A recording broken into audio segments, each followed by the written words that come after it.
Hello everyone, welcome back to my C language series. ये हमारा third video है और आज हम डिस्कस करेंगे अल्गोरिदम एंड फ्लो चार्ट के बारे में। प्रोग्रामिंग सिर्फ कोडिंग नहीं होती, it's all about problem solving. और इन दोनों कॉन्सेप्ट से आपका बेस स्ट्रांग हो जाएगा। So let's begin. First of all, सबसे पहले हम ये देखेंगे कि व्हाट इज एन अल्गोरिदम। तो यहाँ पर जो है हमने एक डेफिनेशन दी है अल्गोरिदम को समझने के लिए। An algorithm is a set of well defined step by step instruction to solve a problem. तो यहाँ पर जो अल्गोरिदम है वो एक सेट है किसका, तो well defined step by step instruction का। तो अल्गोरिदम एक स्टेप होते हैं जो वेल डिफाइंड होते हैं to solve a problem. Think of it like a recipe. तो अल्गोरिदम को एक रेसिपी की तरह समझेंगे। तो सबसे पहले हम देखेंगे कि एक केक को बेक करने के लिए हम डायरेक्टली क्या, अपन जो है रॉ मटेरियल वो डायरेक्ट अपन ओवन में तो नहीं डालते। तो उसको हमको बेक करने के लिए पहले अपने को मिक्स करना पड़ेगा किसी अपने पैन में, वो पोर करना पड़ेगा, उसके बाद ही केक बनेगा ना। हम डायरेक्ट एकदम फर्स्ट स्टेप से एकदम लास्ट स्टेप में तो जंप नहीं कर सकते। उसी प्रकार जो अल्गोरिदम है वो भी एक step by step approach he follow करता है। हम डायरेक्ट एकदम लास्ट स्टेप पे जो है वो जंप नहीं कर सकते। वही ये एग्जाम्पल में दिया है, you follow a specific sequence of step. मतलब हमको एक specific sequence of step follow करने पड़ेंगे, जैसे कि mix ingredients, pour into a pan and bake cake. मतलब जैसे पहले मिक्स करना पड़ेगा इंग्रेडिएंट्स, फिर उसके बाद pour into a pan and फिर उसके बाद बेक करना पड़ेगा। You can't bake a cake before mixing. मतलब मिक्सिंग के पहले हम केक बना ही नहीं सकेंगे, मतलब इंग्रेडिएंट मिक्स करने के पहले। Similarly an algorithm provides the exact step needed to achieve a desired output from a given input. तो ये जो अल्गोरिदम होते हैं, अगर हम कोई जो एग्जैक्ट आउटपुट देते हैं किसका, तो हम जो गिवन इनपुट देते हैं उसके लिए एकदम एग्जैक्ट ये आउटपुट प्रोवाइड करता है। तो ये थी हमारी जो मतलब एल्गोरिदम की डेफिनेशन एकदम सिंपल फॉर्म में है।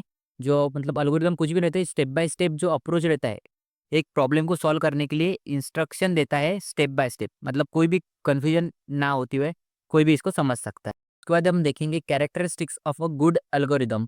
तो यहाँ पर जो हमारा फर्स्ट पॉइंट है वो है इनपुट। मतलब हमको जो एल्गोरिदम को लिखने के लिए कुछ इनपुट अगर प्रोवाइड करना रहा, तो मतलब वहाँ पर कुछ जीरो इनपुट भी हो सकता है या मोर इनपुट्स भी रिक्वायर्ड रहता है। ठीक है। उसके बाद जो है आउटपुट, एटलीस्ट वन आउटपुट और मस्ट बी प्रोड्यूस्ड। मतलब जो हम एल्गोरिथम लिख रहे हैं उसमें एटलीस्ट वन आउटपुट तो भी प्रोड्यूस होना चाहिए। ठीक है। और थर्ड पॉइंट है डिफाइनेटनेस, जो है स्टेप्स शुड बी क्लियर। जो डिफाइनेट स्टेप है उसमें जो है स्टेप जो है वो समझ में आनी चाहिए। किसी ने भी अगर न्यू पर्सन रहा, उसने अगर वो एल्गोरिदम पढ़ा तो उसको स्टेप पढ़कर कोई भी प्रॉब्लम सॉल्व करती आनी चाहिए। नहीं तो ऐसा रहा तो वो स्टेप एकदम मतलब हार्ड रही और कोई पढ़ ही नहीं पाया तो उसका कुछ मतलब ही नहीं होगा, कोई मतलब प्रॉब्लम सॉल्व ही नहीं कर पाएगा ना।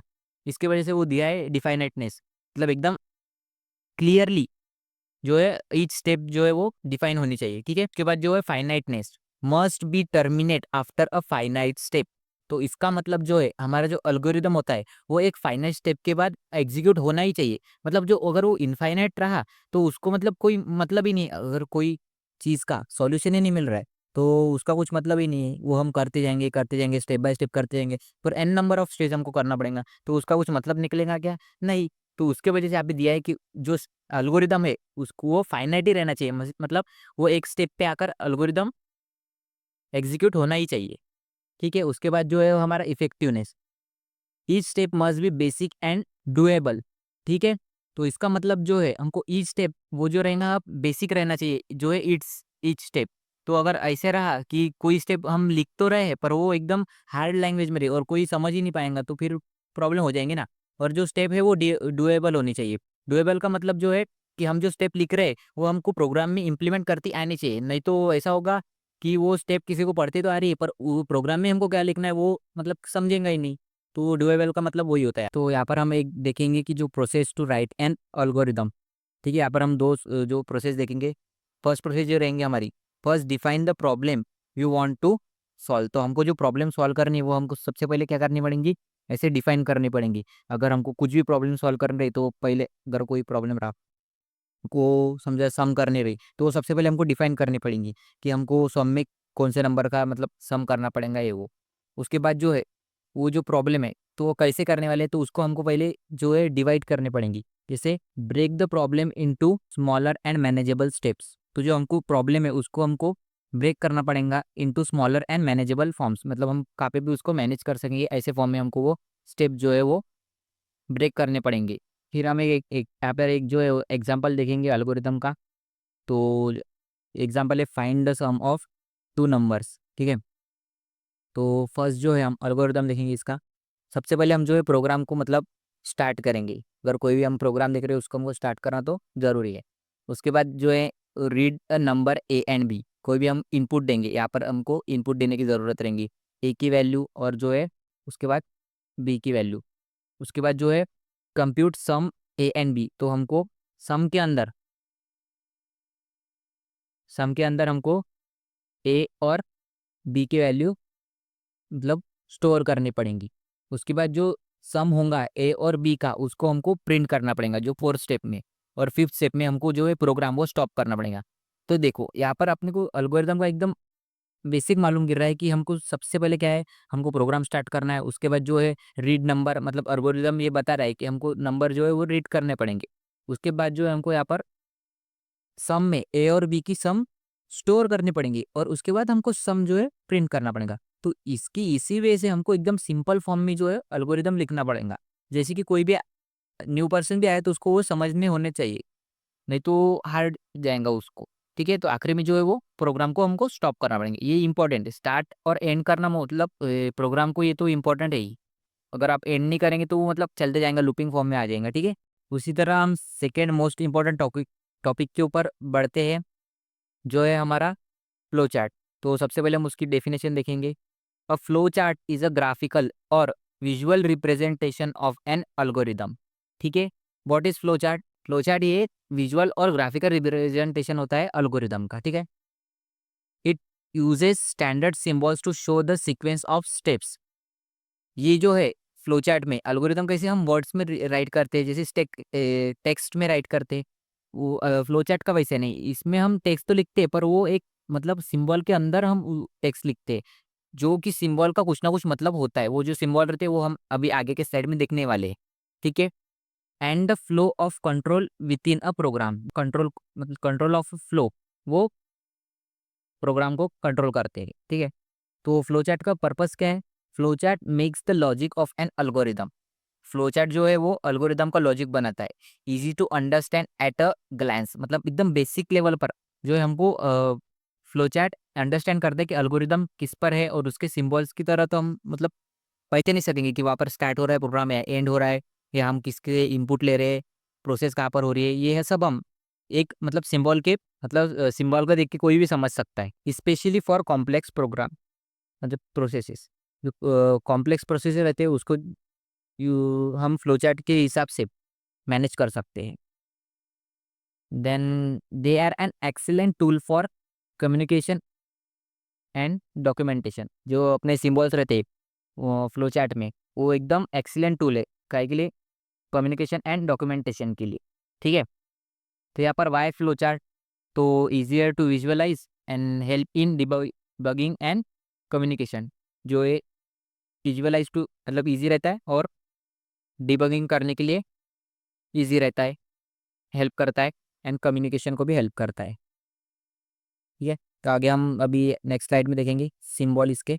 सबसे पहला हमारा ये सिंबल रहेगा, मतलब ये शेप रहेगा, ये ओवल शेप का जो सिंबल है, ये हम किसके लिए डिफाइन करते हैं? तो ये प्रोग्राम को स्टार्ट करने के लिए और एंड करने के लिए डिफाइन करते हैं, मतलब टर्मिनल, इसको कहते हैं टर्मिनल का सिंबल। ठीक है, तो यहाँ पर दिखा है इंडिकेट्स द स्टार्ट और and point of the process. जो प्रोसेस रहेंगी उसको स्टार्ट कब करना है, मतलब ये प्रोग्राम स्टार्ट कब होगा, वो हम ये सिंबल से देखेंगे। यहाँ पर हम स्टार्ट करेंगे ये प्रोसेस। ठीक है, उसके बाद जो हमारा सेकेंड प्रोग्राम है वो है प्रोसेस का सिंबल। तो यहाँ पर क्या है? डिस्क्राइब अ स्पेसिफिक एक्शन और task to be perform within the process. अगर कोई भी टास्क यहाँ पर प्रोसेस हो रहा है, जो मतलब डिक्लेयर करेंगे हम यहाँ पर, अगर हमको कुछ भी देना है, हम समझा यहाँ पर डिक्लेयर करेंगे। अगर कुछ ए की वैल्यू देना है तो हम ए देंगे, यहाँ पर बी देंगे। तो यहाँ पर ये प्रोसेस करेगा। ठीक है, उसके बाद जो ये डिसीजन मेकिंग का है, ये डिसीजन मेकिंग का ये डिनोट्स अ क्वेश्चन और a condition to be evaluate, also the difference output option based on the answer. मतलब ये क्या है? एक डिसीजन मेकिंग का सिंबल है। यहाँ पर जो है दो डिसीजन निकल के आते हैं, मतलब एक यस में जाता है और एक नो में जाता है। मतलब आपको एक एग्जांपल देता हूँ। अगर हमने यहाँ पर कंपेयर किया कि जो है, रुको एक मिनट, यहाँ पर हमने कंपेयर किया तो ए है वो ग्रेटर देन बी है। तो अगर ए ग्रेटर देन बी होगा मतलब यस, तो ये कंट्रोल फ्लो यहाँ पर जाएगा। अगर ये नो होगा तो यहाँ पर क्या जाएगा, ये साइड में जाएगा। तो यहाँ पर क्या है, डिसीजन डिसीजन बन रहा है ना। तो उसी के लिए ये वाला सिंबल जो हमारा डायमंड शेप सिंबल है वो यूज़ किया जाता है। ठीक है।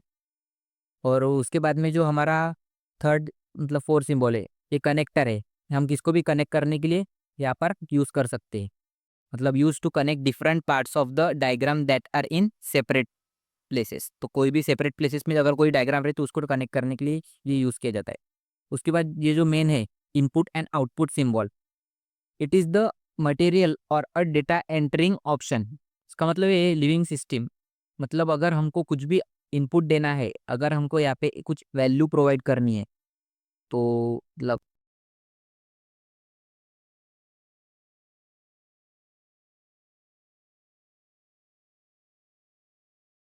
यहाँ पर ए और बी तो डिफाइन किया।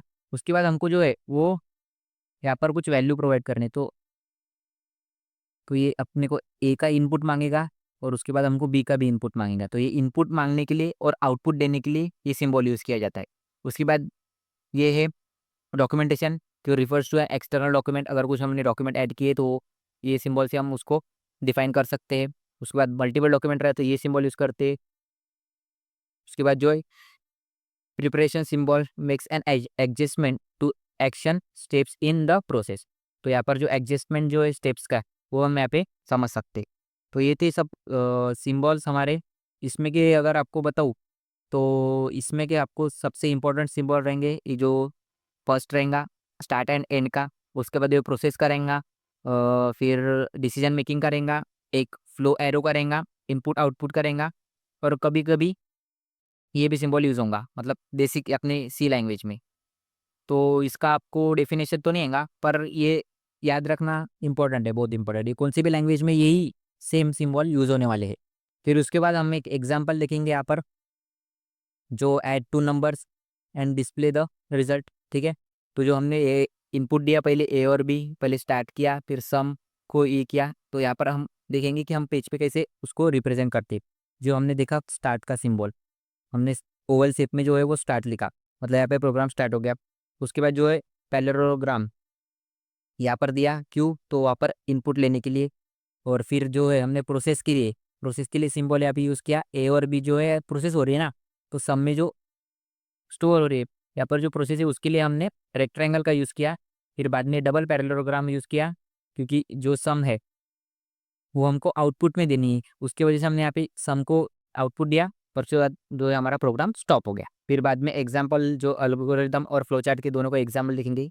जो हमने पहले देखा, input first A, start programme किया हमने पहले, फिर इनपुट ए दिया, फिर उसके बाद इनपुट बी दिया, ऐड टू नंबर्स दिया, उसके बाद प्रिंट टू टोटल और स्टॉप। वही हमको यहाँ पर सिंबॉलिक फॉर्म में दिया है। जो हमने स्टार्ट का सिंबल दिखा ओवल पैरेललोग्राम, सेकंड में इनपुट लेने के लिए डबल पैरेललोग्राम, उसके बाद हमको रेक्टेंगल जो है प्रोसेस करने के लिए, फिर बाद में डबल पैरेललोग्राम, और उसके बाद हमारा प्रोग्राम स्टॉप हो गया। ये तो एग्जांपल बहुत ईजी है। अगर आपको कुछ भी दूसरा एग्जांपल लिया है, ऑड वैल्यूज फाइंड करनी है, या पर कुछ भी मतलब 1 to 10 में जो भी ऑड नंबर से वो फाइंड करने, उसके लिए भी हम मतलब प्रोसेस लिख सकते हैं। माइनस के लिए, प्लस के लिए, मैथमेटिकल ऑपरेशंस के लिए जो है हम फ्लो चार्ट को मतलब यूज़ कर सकते हैं, आराम से यूज़ कर सकते हैं। यही था हमारा जो मतलब फ्लो चार्ट का, तो ये था। उसके बाद हम देखेंगे डिफरेंस। अब डिफरेंस क्या है, जो है हमारा डिफरेंस किसमें, तो एल्गोरिदम एंड फ्लो चार्ट में। ठीक है। तो हमारा फर्स्ट डिफरेंस है, एल्गोरिदम जो है वो रिटर्न इन टेक्स्ट फॉर्म, और जो ग्राफिकल जो फ्लो चार्ट है वो किस में लिखा जाता है, ग्राफिकल प्रेजेंटेशन में, जैसे सिंबल हमने बताए। उसके बाद इजी टू राइट, एल्गोरिदम जो है वो इजी टू राइट है, और ये जो है वो इजी टू विजुअलाइज। विजुअलाइज का मतलब हम थिंक कर सकते हैं कि ये सिंबल आया तो यहाँ पर सिर्फ स्टार्ट होने वाला है। दूसरा सिंबल अगर अब कुछ भी देखें, आप रेक्टेंगल देखेंगे तो रेक्टेंगल से आपको पता ही चलेगा कि वो प्रोसेस का सिंबल है। ठीक है। उसके बाद क्या है, time consuming to understand logics. तो ये थोड़ा सा टाइम कंज्यूमिंग है, क्योंकि अगर एकदम अपन एक लाइन में तो कुछ कोड को डिफाइन कर नहीं सकते, हमको थोड़ा सा जो डिस्क्रिप्शन देना पड़ेगा। तो पर एल्गोरिदम क्या है, हमको स्टेप बाय स्टेप इंस्ट्रक्शन देना पड़ता है, तो हम इंस्ट्रक्शन इतने भी नहीं बड़े नहीं दे सकते, तो ये थोड़ा टाइम कंज्यूमिंग है। और ये जो है quick understanding of a flow, मतलब अपन डायग्राम से बता सकते हैं कि कौन सा प्रोसेस है, क्यों यूज़ किया गया है, ठीक है। नो स्टैंडर्ड फॉर्मेट, इसका कुछ मतलब फॉर्मेट नहीं रहता है, कहाँ पर भी मतलब स्टार्ट और एंड जो है प्रोग्राम वो कर सकते, पर यहाँ पर स्टेप जो है वो हमको वेल डिफाइन करना ही पड़ता है। यूज स्टैंडर्ड सिम्बल्स, तो यहाँ पर जो है एक मेन पॉइंट है, जो है हम यहाँ पर यूज स्टैंडर्ड सिम्बल्स, जो हमको सिंबल से ही वो यहाँ पर फ्लो चार्ट में यूज़ करना ही पड़ता है। तो ये था हमारा पूरा understanding algorithm and flow chart के बारे में। अगर आपको कुछ भी इसमें डाउट हो तो आप कमेंट सेक्शन में बता सकते हैं। सो फ्रेंड्स, आज की वीडियो में हमने एल्गोरिदम एंड फ्लो चार्ट के बारे में समझा। आई होप कि सब क्लियर होगा। और हम नेक्स्ट वीडियो में हम देखेंगे स्ट्रक्चर ऑफ सी प्रोग्राम, मतलब नेक्स्ट जो हमारा वीडियो रहेगा उसमें हम जो सी लैंग्वेज वो फर्स्ट सब सेक्शंस रहते वो सब समझने वाले अगले वीडियो में। सो स्टे ट्यून और चैनल को सब्सक्राइब करना मत भूलना। See you in the next video. Keep learning and happy coding.